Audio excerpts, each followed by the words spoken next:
감사합니다. 어려운 이웃을 돕는 귀한 형제의 고백인데요. 오늘 우리가 읽은 본문 말씀과 관계된 귀한 영상이었습니다. 이번 주에는 이렇게 이 세상을 떠나 주님 품에 안긴 분들이 많습니다. 우리 한국 기독교 역사에 큰 영향을 부렸던 조용기 목사님 소천 소식도 있고요. 제 주변에도 두 분이나 세상을 떠나서 하늘에 안긴 충격적인 사건이 있었습니다.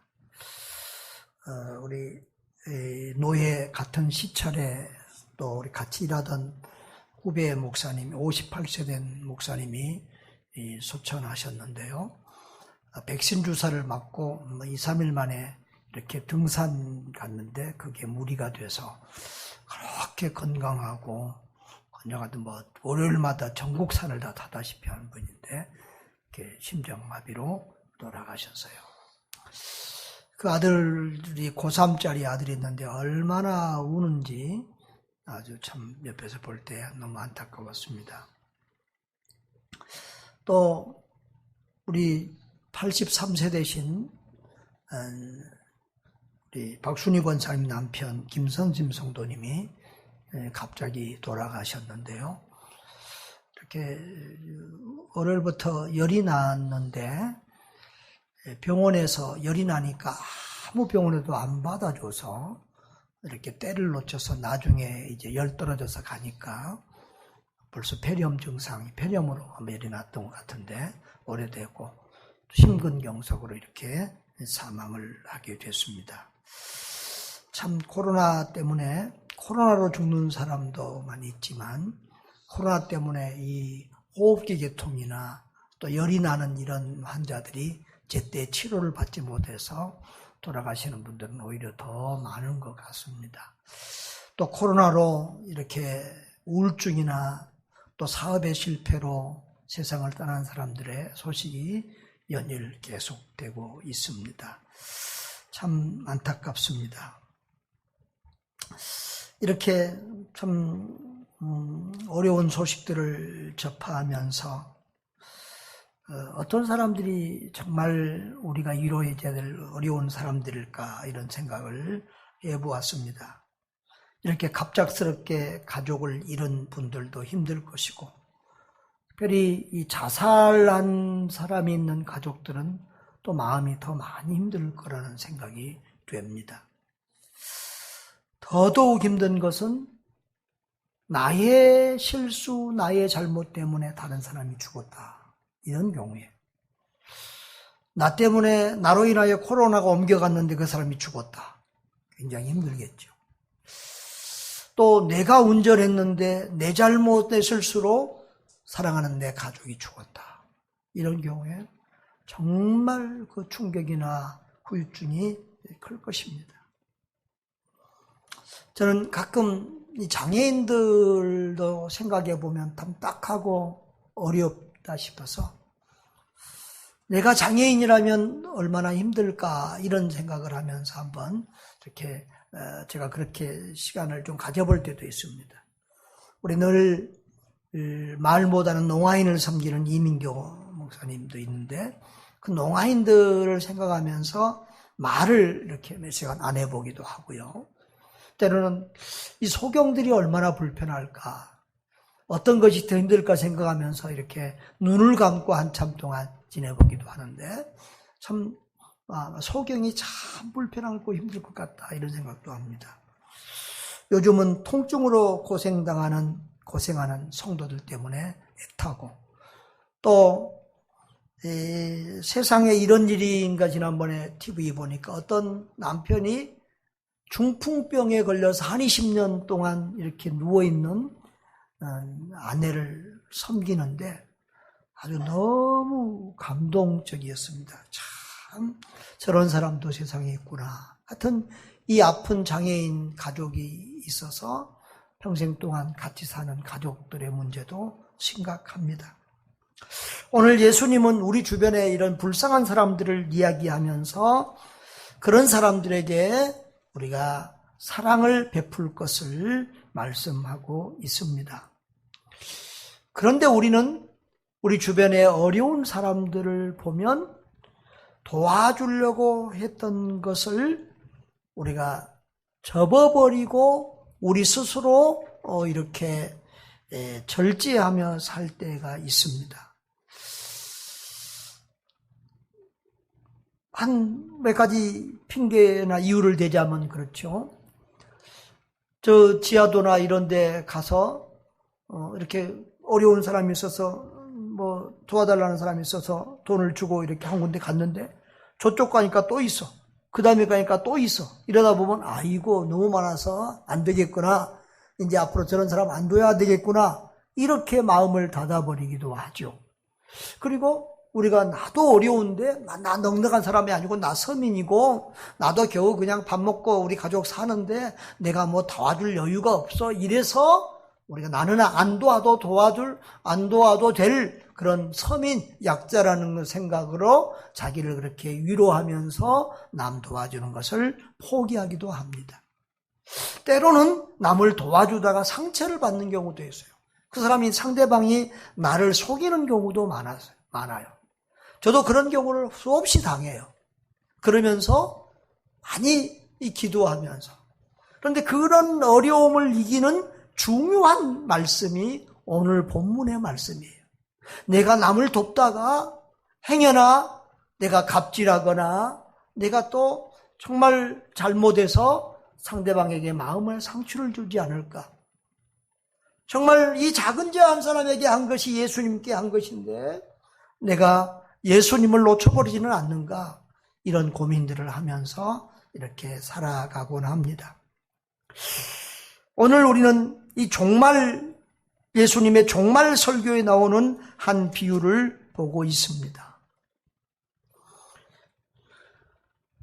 예수님은 종말이 있음을 말씀합니다. 여기 31절에서 33절을 보면 인자가 자기 영광으로 모든 천사와 함께 올 때에 그랬습니다. 이것은 예수님의 재림에 대한 말씀입니다. 이 세상에는 종말이 두 가지가 있다고 늘 제가 말씀을 드리고 있습니다. 예수님 재림으로 인한 우주적인 종말, 그리고 우리 개인에게는 죽음이라고 하는 어느 날 갑자기 오는 종말이 있어요. 이 종말에는 몇 가지 특징이 있는데 아무도 그날과 그 시는 모른다는 거예요. 재림의 날짜도 모르고 우리 죽을 날도 몰라요. 오늘 아침에 등산 간다고 그냥 펄펄하게 갔던 사람이 저녁에는 죽음이 돼서 돌아오기도 하고, 금방 옆에 얘기하고 가다가도 교통사고로 우리가 죽는 모습을 보기도 합니다. 또 우리 주님 언제 올지도 잘 모릅니다. 재림의 날짜는 모른다. 그러나 반드시 이 종말은 있다라는 것입니다. 그리고 종말의 날에는 심판이 있다. 그래서 개인적으로는 종말에 뭐가 있습니까? 한번 죽는 것은 하나님이 정하신 일이요, 그 후에는 심판이 있다. 우리 장례식에서 늘 자주 듣는 내용입니다. 우리는 종말을 피할 수 없고 심판을 피할 수 없다. 근데 심판은 믿는 자에게는 천국, 예수님을 안 믿는 자에게는 지옥이 있다. 그리고 믿는 사람들이 받는 재판도, 심판도 있는데 그것은 상급 심판이다. 성경에 보면 부끄러운 구원을 받는다는 말도 있고 영광스러운 구원, 멸관을 받는 구원도 있다고 그렇게 말씀하시므로 반드시 우리가 예수 믿고 천국 간 사람들도 상급이 다르다는 거예요. 그런데 이 구원과 상급은 이제 천국에서는 한번 심판이 내려진 다음부터는 절대 바뀌지 않는다는 거예요. 구원도 이 세상에 사는 동안에 결정이 되고 하늘 상급도 우리가 이 세상에 사는 동안에 결정이 되는 것입니다. 그래서 이 나그네 인생이지만 우리의 이 땅에서의 삶은 너무도 중요하다. 우리가 이미 잘 아는 말씀입니다. 자, 그런데 오늘 이 종말 비유를 보면 이 비유는 지금 불신자들, 여기 보면은 천국 갈 사람이 있고 지옥 갈 사람이 있어요. 자, 예수님의 비유가 지금 이런 내용이잖아요. 주님께서 오셔서 심판을 할 때 양과 염소로 나눈다는 거예요. 양은 오른편에, 염소는 왼편에. 주로 이제 성경에 보면 양은 좀 순하고 좋은 의미로, 염소는 또 이렇게 약간 나쁜 의미로, 때로는 이렇게 제물로서 좋게도 표현되지만 때로는 이렇게 사탄의 편에선 구원 못 받은 사람들로 염소가 비유가 되기도 합니다. 그리고 또 오른편은 좋은 편, 왼편은 나쁜 편, 이렇게 그 히브리 그 당시의 문화적인 어떤 이런 의미가 있습니다. 그런데 예수님은 그것을 그냥 그대로 수용하면서 그 비유로 말씀을 하세요.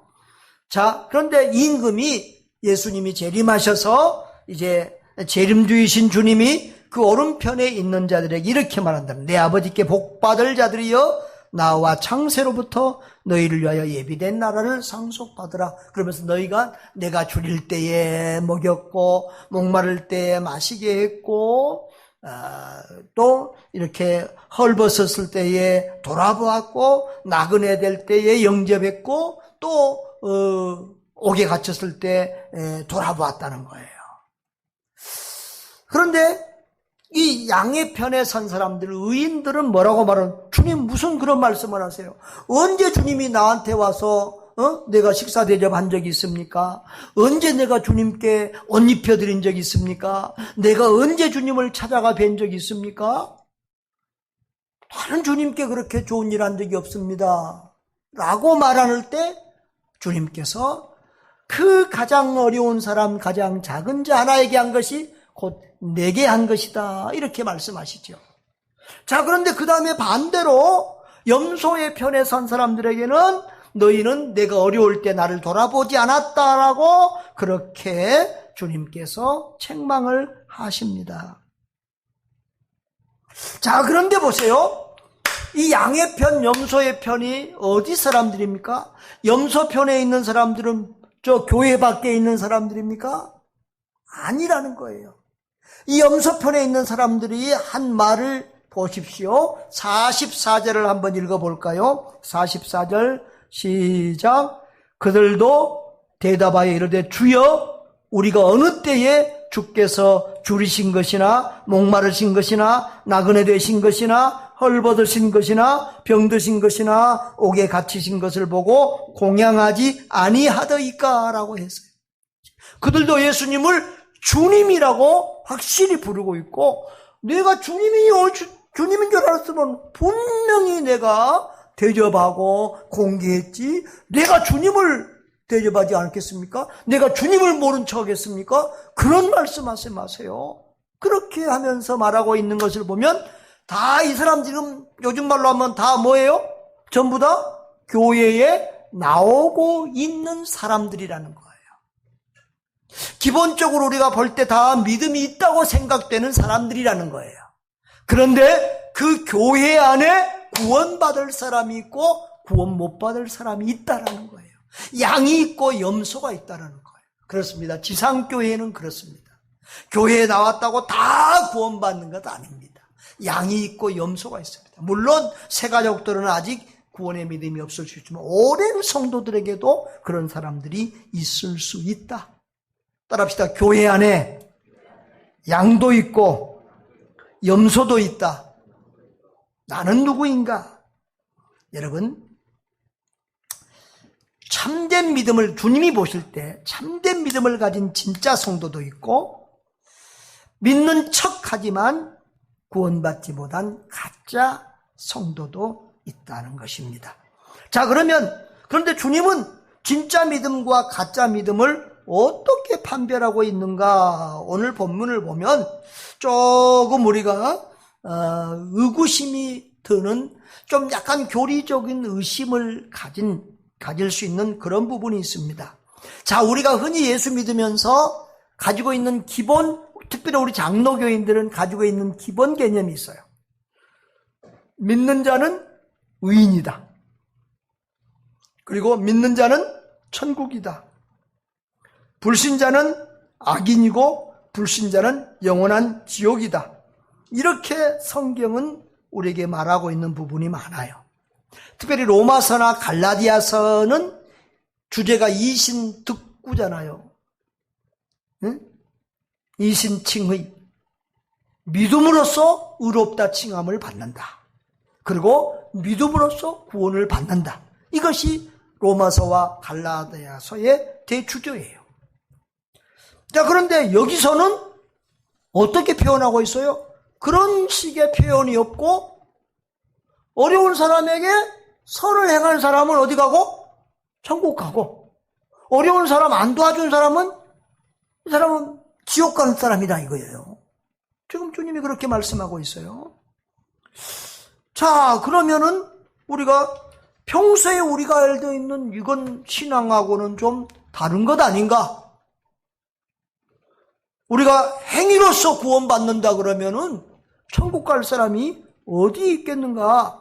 이런 우리가 생각을 할 수도 있습니다. 그런데 우리가 이런 비유 얘기는 신학적으로 교리적으로 딱 이렇게 그것을 정확하게 표현하지는 잘 않습니다. 그러니까 비유 얘기 가지고 너무 지나치게 신학적으로 교리적으로 들어가도 안 좋겠는데, 그러나 우리가 여기 성경에 대해서 우리가 바로 아는 것은, 성경은 믿음으로 구원받는다는 말도 하지만 믿음은 행함으로 나타난다. 그리고 참 믿음은 행함과 일치된다라는 그런 교훈이 많이 있다는 것 우리가 기억하시지요. 아까 말한 로마서나 갈라디아서의 대주조가 이신칭, 믿음으로 구원받고 믿음으로 의롭다함을 받는다는 거예요. 그게 틀린 말이 아니에요. 그런데 로마서의 뒷부분, 갈라디아서의 뒷부분을 보면 믿는 자는 이렇게 산다라고 하는 행함에 관한 강조가 굉장히 되어 있어요. 로마서는 16장까지 있는데요. 로마서 1장에서 11장까지는 믿음으로 의롭다함을 받는다, 믿음으로 구원받는다, 이것을 바울이 강조해요. 그런데 12장에 가면은 그러면 그 믿는 성도는 어떤 삶을, 믿음의 삶을 사느냐라는 얘기가 나와요. 그런데 로마서 12장을 읽어보면 너무 어려워요. 시간이 다 있으면 다 읽어보면 좋겠는데, 로마서 12장 10절은 형제를 사랑하고 서로 우애하고 존경하기를 서로 먼저 하고 부지런하게 게으르지 말고 열심을 품고 주를 섬기라. 소망 중에 즐거워하며 환난 중에 참으며 기도에 항상 힘쓰며 성도들의 쓸 것을 공부하며 손대접하기를 힘쓰라. 12장 14절은 더 가관입니다. 너희를 박해하는 자를 축복하라. 축복하고 저주하지 말라. 로마서 12장 15절 즐거워하는 자들과 함께 즐거워하고 우는 자들과 함께 울라. 저는 사실 이번 주에 지난주 생각에는 이번 주에 우는 자들과 함께 울라 이 설교를 하고 싶은 마음이 있었어요. 그런데 이게 이 앞뒤 문맥과 주변 말씀들을 읽어보면 이게 간단하지가 아니에요. 그냥 우는 자들과 함께 웃는 이 정도가 아니라 그 뒤에도 보면은 서로 마음을 같이하여 높은 데 마음을 두지 말고 도리어 낮은 데 처하며 스스로 지혜 있는 체 하지 말라. 아무에게도 악을 악으로 갚지 말고 모든 사람 앞에서 선한 일을 도모하라. 할 수 있거든 너희로서는 모든 사람과 더불어 화목하라. 내 사랑하는 자들아 너희가 친히 원수를 갚지 말고 하나님의 진노하심에 맡기라. 기록되었을 때 엄수 갚는 것이 내게 있으니 내가 갚으라 주께서 말씀하시니라. 로마서 12장 20절을 같이 한번 읽어볼까요? 내 원수가 줄이거든 먹이고 목마르거든 마시게 하라. 야, 원수까지 이렇게 원수까지도 먹이고 마시게 하라는 거예요. 그리고 악에게 지지 말고 손으로 악을 이기라고 말하는 거예요. 정말 쉽지 않죠. 그러니까 우리가 예수 믿는다고 말하는 것은 쉬운데 정말 그리스도인으로서의 삶을 사는 것은 절대 쉽지 않다. 그러면 행위로 구원받는다고 하면 우리가 어떻게 천국 갈 수 있겠느냐, 이런 생각이 들곤 합니다. 자, 이 문제에서는 이제 설교하다 보면 좀 더 이해가 쉽게 설명이 될 것입니다. 자, 그런데 우리가 이 비유를 보면 또 참 재밌는 부분이 있어요. 이 예수님의 얘기는 재미있고 오묘하고 신비하고 그리고 참 깊은 지혜가 담겨 있어요. 자, 이 양의 편에 선 사람들과 염소 편에 선 사람들의 이렇게 도드라지게 나타나는 특징이 있어요. 자, 양의 편에 선 사람들에게 예수님이 먼저 칭찬합니다. 야, 너희들은 정말 고맙다. 내가 배고플 때 먹여줬고, 목마를 때 마실 물 줬고, 헐벗었을 때 옷도 입혀주고, 병들었을 때 찾아봐주고, 정말 고맙다. 그러니까 이 사람들이 뭐라고 그래요? 무슨 말씀이세요, 주님? 우리는 한 적 없어요. 우리는 주님께 그런 적 없어요. 그러는 거예요. 그러니까 선을 행한 사람들의 특징은 뭐예요? 자기가 그것을 하고 했다고 자랑하지 않아요. 그리고 잊어버려요. 왜 그럴까? 내가 이제 생각을 해보면 그래요. 참 믿음의 사람들은 교회 일하면서나 선한 일하면서 내가 이거 했다고, 내가 뭐 얼마나 헌금했다고, 내가 뭐 했다고 이렇게 자랑하지 않더라는 거예요. 그리고 이건 뭐 어려운 사람, 불쌍한 사람 도와준 건데 어차피 못 받을 건데, 빚 준 것도 아니고 못 받을 건데 그걸 왜 기억하냐는 거예요. 저도 이렇게 가끔 보면 어떤 선교사님이나 어떤 분들이 나한테 도움을 받았다고 그러는데 저는 새카맣게 잊어먹고 있어요. 전혀 기억이 안 나요. 기억을 해볼래 해도 안 나는 경우도 많아요. 그런데 받은 사람들은 어때요? 기억해. 제가 선교사 나가기 전에 인천에서 교회할 때 개척교회 목사님들 후배들한테 쌀이나 고기를 사다 준 적이 가끔 있었어요. 근데 나는 가만히 기억하고 벌써 몇십 년 지났는데, 그런데 그 목사님들은 지금까지 그거 기억하고 만날 때마다 그 얘기해요. 그때 고마웠다. 그러니까 우리는 그런 일을 하면서 잊어먹어요. 왜? 나 같은 경우는 뭐 기억력 없으니까 잊어먹는 게 당연하고, 그런데 주는 사람은 그래도 어느 정도 여유가 있으니까 주는 거예요. 받는 사람만큼 힘들거나 절실하지 않아. 그러니까 우리는 주고 그냥 잊어먹는 경우가 많아요. 그러나 받는 사람은 어려웠기 때문에, 정말 그때 고마웠기 때문에 평생 잊을 수 없는 거예요. 이 양의 편에 선 사람들은 자기들이 선한 것은 일을 하고도 우리가 뭘 했다고요? 겸손하고, 그리고 자기 선행을 기억하지 않고 잊어버리고 있다는 거예요. 그런데 반대로 이 염소의 편에 선 사람들, 예수님에게 책망받은 사람들은 너희 왜 내가 어려울 때 안 도와줬어? 왜 배고플 때 안 먹여줬어? 왜 나 헐벗을 때 따뜻한 헌 옷 하나도 안 입혀줬어? 그럴 때 이들은 뻔뻔한, 무슨 말씀을 하세요, 예수님? 언제 우리 집에 왔어요? 주님이 우리 집에 왔으면 배고프다 그랬으면 내가 100번 드렸죠. 주님 춥다 그러면 내 양복이라도, 내 좋은 옷이라도 드렸죠. 무슨 그런 섭섭한 말씀을 하세요? 오히려 뻔뻔하고 변명하고 있는 모습을 볼 수 있습니다. 자, 그러면 이렇게 우리가 선을 베풀어야 할 지극히 작은 자는 누구고, 어떻게 이 실천 문제를, 어떻게 이 사랑을 실천하는 이 문제를 해결할 수 있을 것인가 하는 얘기를 해보도록 하겠습니다. 여기서 예수님이, 우리 40절이 오늘 중요한 요절인데요, 너희가 여기 내 형제 중에 지극히 작은 자 하나에게 곧 내게 한 것이라 그랬어요. 그러면 여기 형제 중에 지극히 작은 자는 누구일까요? 자, 지극히 작은 자는 가장 작은 자라는 그런 의미인데요, 이것은 키가 작은 사람을 말하는 것이 아니고 나이가 적은 사람을 말하는 것이 아니에요. 참 별 볼 일 없는 사람, 세상 말로 뭐 사람들의 관심도 끌 것도 없고, 누가 뭐 이렇게 귀 여겨지도 않고, 그냥 있으나 마나 하고 그냥 아무도 귀하게 여겨주지 않는 보잘것없는 그런 사람을 여기서 지금 말하고 있어요. 자, 그러면 이 형제 중에 지극히 작은 자는 누구일까? 세 가지의 학자들의 견해가 있어요. 첫째는 이 지극히 작은 자는 믿는 자나 불신자나 모든 어려운 사람들, 우리가 도와줘야 될 모든 어려운 사람을 이야기한다. 그 다음에 두 번째로, 이것은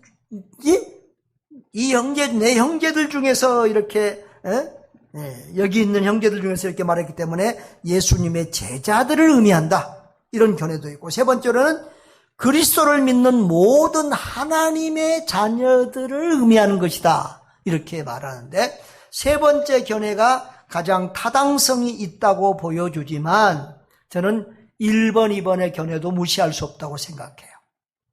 우리의 도움이 필요한 모든 사람들, 어려운 사람들이 지극히 작은 자 하나일 수 있어요. 우리 누가복음에 나오는 선한 사마리아인의 비유가 있잖아요. 그 선한 사마리아인은 길가에 쓰러져 있는 유대인을 만났어요. 근데 사실은 유대인과 사마리아인은 원수 관계예요. 종교도 상당히 달라요. 유대인들은 평소에 사마리아인들을 사람으로 여기지도 않고 짐승처럼 여기고 인사도 안 하고 무시해요. 쉽게 말하면 원수 관계라는 거예요. 관계적으로도 종교적으로도. 그런데도 이 민족을 초월해서 종교를 초월해서 그런 모든 감정을 초월해서 선한 사마리아인은 그 병들어 맞아서 죽어가는 사람을 자기 돈을 들어가면서 치료해주고 고쳐줘요.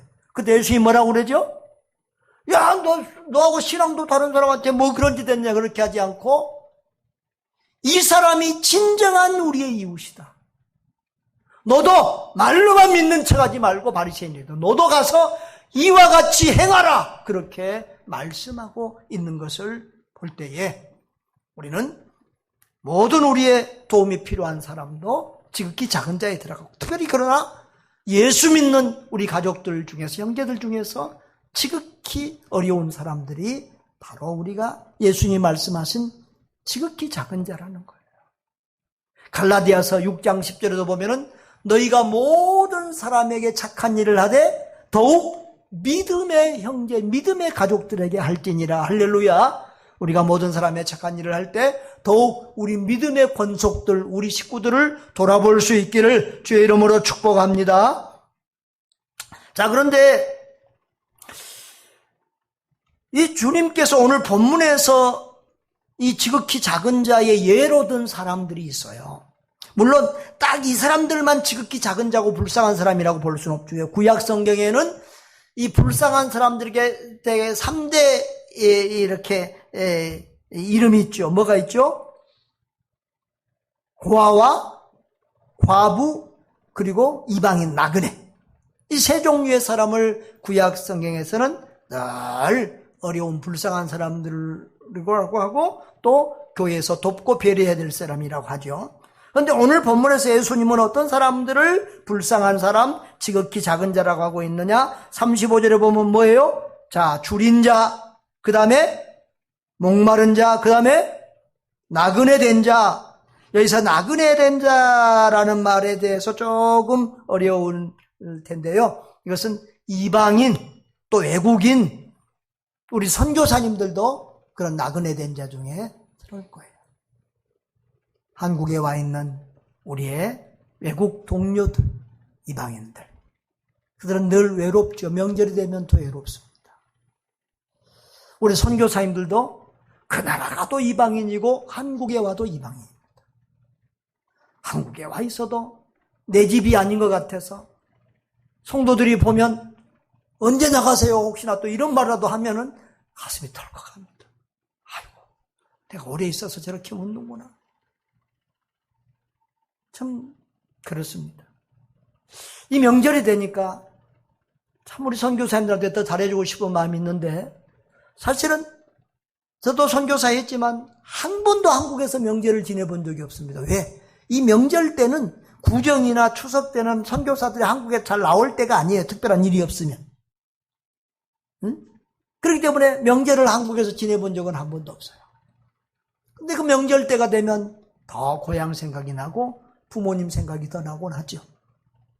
자, 그래서 참 이 명절을 이 한국에서 보내고 있는 이런 상황은 병든 상황 아니면 또 이런 코로나 특별한 상황이라는 것도 우리 아시고 좀 더 이렇게 우리 선교사님들과 또 외국에서 와서 살고 있는 우리 이 성도들 좀 더 마음을 이렇게 살펴주시면 좋을 것 같아요. 또 헐벗은 자, 줄인 자, 목마른 자, 헐벗은 자는 모두 가난한 자들에 대한 거죠. 그 다음에 병든 자, 참 참 병든 사람들, 잠깐 아픈 것이 아니라 10년, 20년 아픈 사람들, 특별히 우리 성도들 중에서는 막 통증으로 아파가지고 잠도 못 이루고 힘든 분 있고 불면증으로 고생하는 분들이 있고 정말 안타까운 분들이 너무 많아요. 또 계속해서 매주마다 하루에 일주일에 3번씩 투석하는 우리 장로님도 얼마나 힘들겠어요. 이런 사람들. 또 그 다음에 감옥에 갇힌 자를 말하고 있는데 여기 감옥에 갇힌 자는 뭐 살인하고 뭐 큰 죄 짓고 갇힌 그런 자가 아닐 것입니다. 억울하게 갇힌 사람들. 예수님 당시와 초대교회 당시에는 예수 믿는 것 때문에 감옥에 간 사람도 많았고 사형당한 사람도 많았고 힘들었습니다. 심지어는 지금도 유전무죄, 무전유죄라는 말이 나돌지요. 얼마 전에도 어떤 분 봤는데 자기가 지금 재판에 걸렸는데 자기가 뭐 잘못해서 재판에 진다 이런 생각은 없고 돈 많이 써서 옛날에 힘 있었던 법관 했던 이런 장관 차관 했던 이런 힘 있는 변호사만 사면 자기가 이길 수 있다고 생각하더라고요. 참 이런 세상이라는 거예요.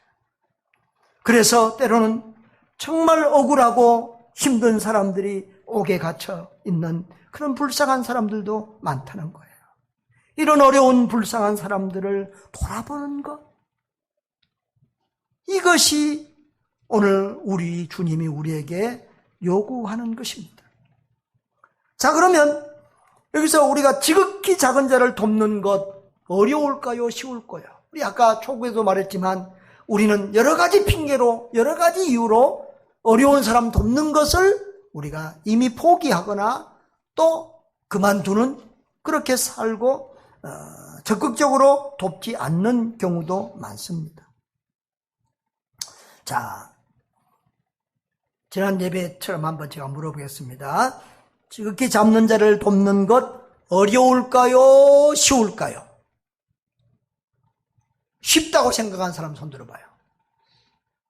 나머지는 다 어려운 거지. 고강남 집사님 혼자 손 들어. 왜 쉬워요?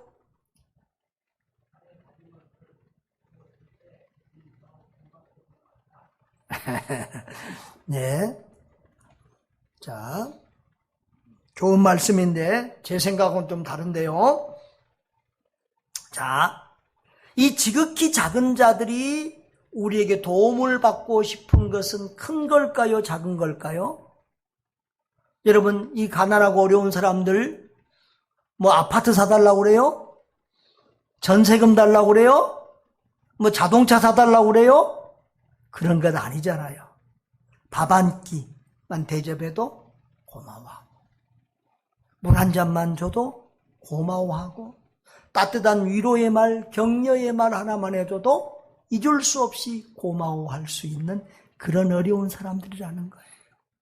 아멘. 저는 우리 교회 택배 이렇게 오시는 분들, 우체국에서 오시는 분들, 이런 분들 보면 꼭 인사하고 물 한 잔이라도 하고 가시라고 그러고 커피 한 잔이라도 하고 가라고 그러고 음료수라도 대접하려고 이렇게 애를 쓰는데 안 드시고 갈 때도 많이 있지만 고맙습니다 하고 드시고 가신 분들도 있어요. 근데 저는 우리 교회가 엘리베이터가 없어서 늘 이렇게 택배 하시는 분들에게 미안한 마음이 있어요. 나는 나 같으면 못할 것 같아요. 그 무거운 것 들고 오르락내리락 하는 그 일이 정말 힘들고 우리 뭐 집사님들 성도들도 택배 일을 할 때는 늘 내가 마음이 너무 힘들었어요. 그 생각들 하면서. 그래서 택배 아저씨들 오면은 2층 계단에다 그냥 놓고 가세요 그래요. 우리 애들 뭐 젊은 애들 4층 5층 사는 애들 올라갈 때 가져가게 2층 계단에다 두고 가세요 그랬어요. 그랬더니 이 사람들이 신이 났어요. 그래가지고 이제 4층 5층에서 왜 안 올려줘요 그러면 담임 목사님이 그렇게 말씀했어요. 이 교회 방침이에요. 그래가지고 이 사람들이 절대 안 올려주는 거예요. 그러니까 4층 5층 사람들은 나한테 불만이 많은데 좀 우리가 좀 더 손해보고 좀 가지고 올라가자. 아주 특별히 어려울 때 아니면 좀 그렇게 하자. 이제 그렇게 얘기를 하는데요. 그래요. 정말 큰 것 아니라도 우리가 조금만 수고하면 함께 또 돕고 배려해 줄 수 있는 부분들이 있잖아요. 우리의 작은 손길, 따뜻한 말 한마디에도 평생 잊을 수 없는 그런 고마움을 가지고 사는 분들이 많아요.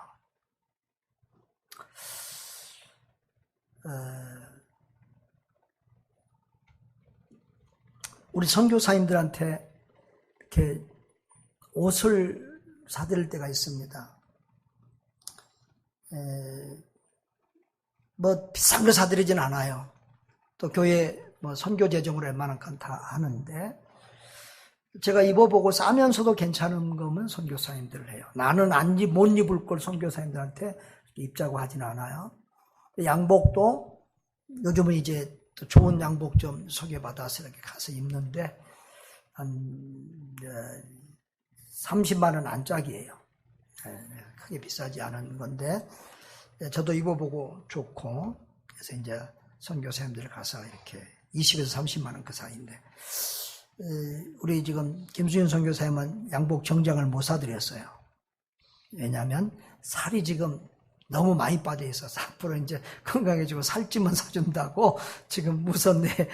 원래 저분이 지금 저 덩치에 내 옷이 맞을 뿐이 아닌데 내 옷 지금 맞게 이렇게 다니는데, 하여튼 건강해지면 정장 사준다고 우선 저렇게 했는데,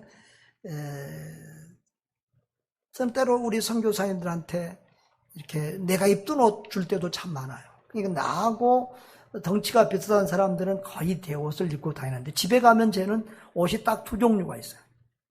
바로 산 새 옷이라든가 아주 오래돼서 이렇게 뭐 낡고 닳고 그래서 남한테 줄 수 없는 것들이 있어요. 근데 우리 선교사님들이 내가 좀 입다 준 옷도 다들 너무 고마워하고 좋아해요. 내가 입으니까 한국 사람들이 입은 건 다 선교사님들이 볼 때는 메이크고 좋은 옷처럼 느껴지거든요. 선교지 옷보다는 어느 옷이라도 좋고, 그리고 또 저하고의 정이 있으니까 제가 입던 옷을 받아 입으면서도 아주 이렇게 기쁘고 감사하게 입으니까 너무 고마워요. 지난달에 우리 김동일 선교사에 왔는데 여름 양복이 없어서 이 여름 양복으로 한번 사면 너무 마음에 들고 좋아하는 거예요. 그런데 이 친구가 입고 오지도 않는 거예요. 몇 번을 봐도 주일날도 안 입고 오고 다른 교회 설교 갔는데도 안 입었다고 그러고 섭섭했어요. 내 앞에서만 양복 좋다고 마음에 든다고 그러고는 실제로 마음에 안 든 건가 싶어갖고 왜 안 입고 다니냐고. 좀 잘 입고 다녀야 또 사주고 싶은 마음도 있지 그랬더니 아끼느라고 못 입는데요. 아끼느라고 못 입는다.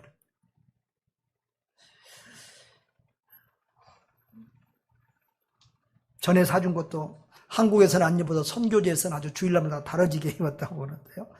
그래요. 우리가 뭐 큰 것 안 해도 우리 선교사님들, 어려운 분들은 그렇게 좋아하고 감사해요. 식사도 뭐 꼭 비싼 거 대접할 필요 없더라고요. 좋다 한 그릇 대접해도, 짜장 한 그릇 대접해도 이 어려우신 분들은 다들 고마워하고 좋아해요. 그러니까 여러분, 지극히 작은 자에게 선을 베푸는 것은 쉽다, 어렵다? 쉽다, 어렵다? 공항남 집사님? 쉽다. 예. 왜? 크게 안 베풀어도 우리가 있는 형편에서 조금 이렇게 사랑을 나눠주면 그것도 그들은 고마워하고 우리 하니까 어렵지 않다는 거예요. 자, 그러면 또 하나의 제가 질문을 드립니다. 주님을 섬기는 것 쉽다, 어렵다? 예? 주님을 섬기는 거 쉬워요, 어려워요? 공항남 집사님? 다른 사람은 대답을 잘 안 하니까 지금 물어보는 거예요.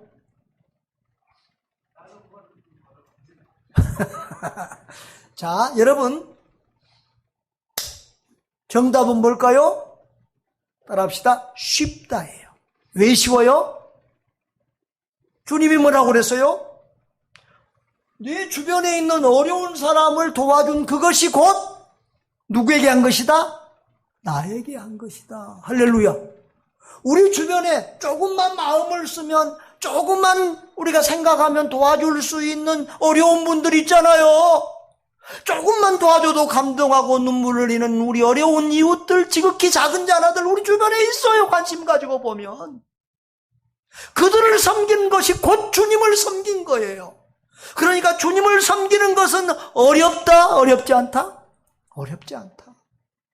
여러분, 예수님이 직접 와가지고 여러분을 섬기려면 절대 그런 기회 없어요.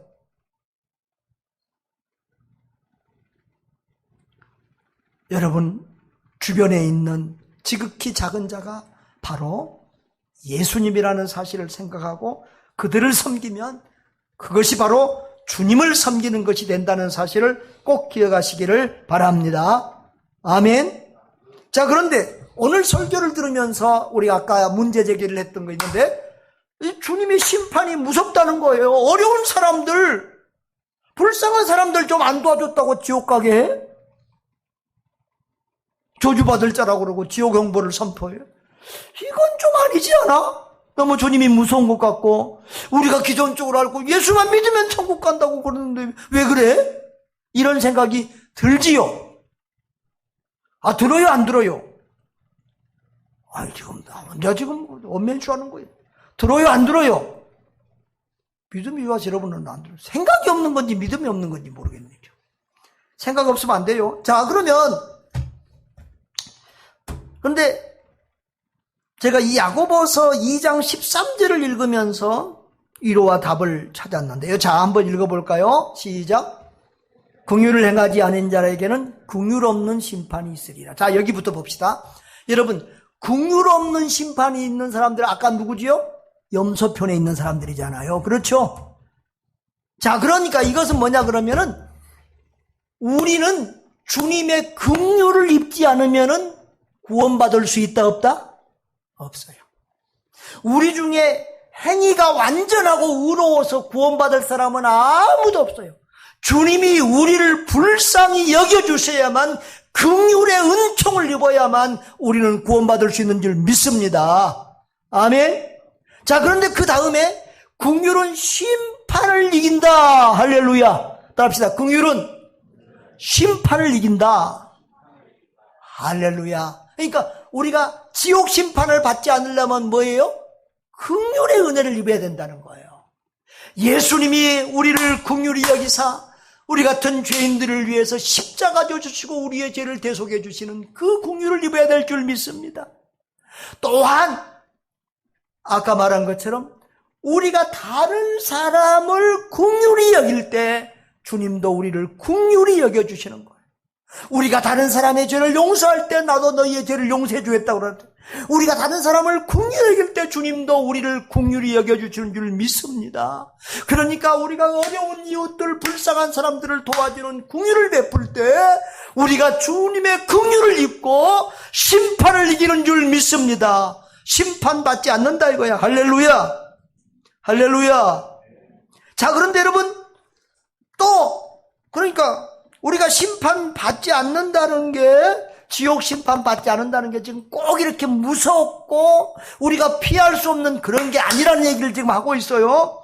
여러분, 불쌍한 사람, 가난하고 힘들고 굶고 병든 사람 불쌍히 여기는 마음 어려워요? 쉬워요? 아니, 대답을 해봐요. 불쌍한 사람에게 불쌍한 마음을 가지는 거 어려워요? 힘들어요? 어려워요? 쉬워요? 불쌍한 사람 보면 불쌍한 사람 마음이 저절로 들잖아요. 그런데 막 부유하고 잘 먹고 잘 살고 막 좋은 차 타고 막 떵떵거리고 폼되고 이렇게 거만하게 다니는 사람 보면 불쌍한 마음이 들어요? 안 들어요? 잘 안 들어요. 그러나 병들고 가난하고 지금 상당하고 어려운 일 당한 사람들 보면 불쌍한 마음이 저절로 들잖아요. 그 불쌍한 마음이 저절로 든 그들에게 우리가 긍휼을 베풀고 선을 베풀고 사랑을 베푸는 그거 어렵지 않다 이거예요. 그렇죠? 그러니까 그 긍휼을 베풀면 주님이 우리를 어떻게 여겨주세요? 긍휼히 여겨주시고 우리에게 은혜 주시고 우리에게 영생 주신다 그 말이에요. 그렇게 말씀하시니 우리가 구원받는 것이 그렇게 어려운 건 아니구나. 할렐루야. 주님의 긍휼은 심판을 이긴다는 말을 기억하시고 주님 나를 긍휼히 여겨 주옵소서. 또 우리가 그리고 주변에 있는 우리 불쌍한 사람들을 우리가 긍휼히 여기는 그런 삶을 살 수 있기를 주님의 이름으로 축복합니다. 마지막으로 그러면 이 지극히 작은 자 하나에게 한 행동에 대한 주님의 심판을 한 번 더 이렇게 잠깐 정리하고 말씀을 마치겠습니다. 저는 이 본문을 볼 때마다 굉장히 쇼킹해요. 지극히 작은 자 하나에게 한 것이 곧 주님께 한 것이다. 너무 큰 감동으로 옵니다. 그런데 지극히 작은 자 하나에게 하지 않는 것이 곧 주님께 하지 않는 것이다. 정말 두렵고 떨리는 마음이 듭니다. 그래서 이 말씀에 걸리지 않으려고 나름 어렵고 힘든 사람들을 보면서 참 이렇게 주님의 마음을 가지고 하려고 나름 애를 씁니다마는 제일 어려울 때가 그런 것 같아요. 뻔뻔한 사람, 또 거짓말하는 사람. 제가 신학교 다닐 때 신학교에 어떤 여자분 하나가 찾아와서 돈 내놓으라고 그러는 거예요. 그 돈을 안 주니까 이렇게 말해요. 지극히 작은 자 하나에게 한 것이 곧 주님에게 하는 것인데 돈 안 내놓는다고 막 돈 빨리 주라고 막 큰 소리를 신학교가 말이지 안 된다고 큰 소리를 치더라고. 근데 그 사람을 보고 저는 지극히 작은 자라는 생각이 안 들었어요. 응? 이런 말씀을 악용해서 하는 것 봐라. 지극히 작은 자가 아니죠. 참 제일 어려운 것이 속이는 사람들이에요. 구제받으러 오는 사람들이 정말 속이는 사람들이 많아요. 근데 저는 거의 대부분 제가 있으면 드릴 때가 많아요. 예. 그래도 오죽하면 와서 달라고 했겠는데 제일 좋은 사람들이 와서 간단하게 그냥 뭐 1,000원, 2,000원, 5,000원 도와주 주는 대로 고마워하고 가는 사람들은 제일 좋아요. 제 방에 한참 동안 목양실이라고 하는 팻말이 띄어졌었어요. 우리 집사람이 떼버렸어요. 하고 그 도와주는 사람들 오면은 부교육자들 안 찾아요. 꼭 담임 목사님 찾아요. 그럼 우리 부교육자들은 순진해가지고 꼭 나한테 바로 내려와요. 그럼 담임 목사를 만나면 액수가 커져요. 그리고 웬만하면 주니까. 그런데 좀 고약한 사람들은 주면 이거 갖고 뭐하냐고 더 달라고 그래요. 그 마음이 좀 상할 때가 있어요. 더 고약한 사람들 와서 차 마시면서 상담한다고 상담할 게 있다고 와요. 1시간씩 시간을 뺏어요. 결국은 뭐 어떤 누구 아는 사람 뭐 전도에 올 것처럼 하고 하는데 결국은 돈 내놓으라는 거예요. 근데 액수가 그렇게 하는 경우는 작지가 않아요. 상담비가 들어가서. 상담비가 포함이 돼서 액수 요청이 작지를 않아요. 어떤 사람들은 교도소에서 바로 나와서 뭐 호텔 모텔에 사는데 이게 뭐 숙박비 내놓으라는 사람들도 있어요. 감동돼가지고 나는 또 이 사람 또 개가천선해서 훌륭한 사람 될란가 그러는 옛날에 그 청송교도소 감옥 뭐 했던 장로님 간증책도 주고 뭐 돈도 주고 그랬더니 그 다음날 와서 또 돈 내놓으라는 거예요. 이건 아니다. 하여튼 이런 썩는 경우들도 많이 있어요. 그렇지만 우리가 그것 때문에 선을 행하다 낙심하거나 선을 행하다 포기해서는 안 될 줄 믿습니다. 아멘. 사랑하는 여러분, 믿음은 행함으로 나타납니다. 참된 믿음은 행함으로 증명됩니다. 그 지극히 작은 자에 대한 사랑 실천, 우리 주님이 우리에게 이렇게 간곡히 부탁하고 더 어려운 사람을 도와준 것은 곧 나를 도와준 것이다. 어려운 사람한테 준 것은 나한테 준 거다. 내가 갚아줄게. 주님이 이 땅에서도 천배로 만배로 갚아주시고, 주님은 우리는 다 선한 일하고 다 기억 잊어먹었는데 주님은 그것을 다 기억하시고 냉수 한 그릇 대접한 것도 상을 잃지 않겠다고 하시니 얼마나 감사합니까? 우리가 주님의 긍휼을 입지 않으면 심판을 이길 수가 없고 지옥의 형벌을 이길 수가 없는데, 주님이 우리를 긍휼히 여겨주시고 우리가 또 다른 사람에게 긍휼을 여겨주는 그걸 보고 우리를 긍휼히 여기사 우리에게 복을 주시고 하늘의 영생복락과 상급을 주시니 얼마나 감사합니까? 사랑하는 여러분, 우리는 인생을 살면서 이런저런 이유 때문에 이웃에게 사랑을 베푸는 것을 포기하고 살 때가 많습니다. 나 먹고 살기도 너무 가까워서 그런 사람들에게 눈도 못 주고 관심도 못 주는 경우가 많이 있습니다. 오늘 이 말씀을 들은 이후로는 우리가 그런 사람을 볼 때마다 저 사람이 나에게 하나님이, 주님이 나를 복받게 하려고 나한테 보낸 예수님이다, 그런 생각을 하면서 우리가 주님의 마음을 품고 주님의 손이 되고 주님의 발이 되어서 사랑을, 작은 사랑을 실천할 수 있기를 바랍니다. 지극히 어려운 이웃에게 베푼 사랑 실천은 참으로 주님이 기뻐하시는 일이고 이 땅에서와 저 하늘에서 영원토록 복을 받는 수지 맞는 복된 일인 줄 믿습니다.